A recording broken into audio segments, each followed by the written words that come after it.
At Shuttle Lighting, we produce a range of programmable Bell-Press dimmers from 125 watts to 800 watts.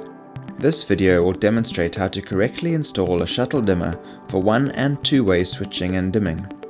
Remember that all dimmer installations must be carried out by a certified electrician and need to be signed off in your certificate of compliance. First, ensure that the lighting circuit on which you are working is switched off.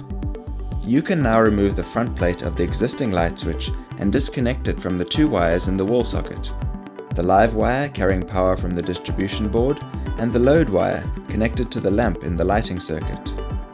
Take your shuttle dimmer and connect one red wire to the live and the other red wire to the load.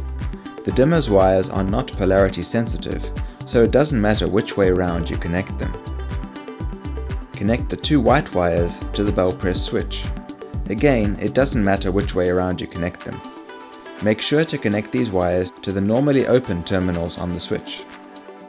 Put the dimmer into the box and fix the frame in place. When your shuttle dimmer is installed, you can put the power back on. And there you go, the dimmer is correctly installed.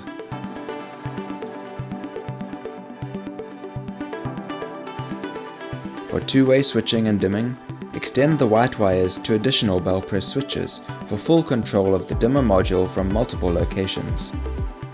Shuttle dimmers have the best LED dimmer compatibility in the market. This is because our dimmers are programmable, and we have an ongoing lamp dimmer testing program to ensure easy installation and the best dimming experience. Visit our website at shuttlelighting.com for more information.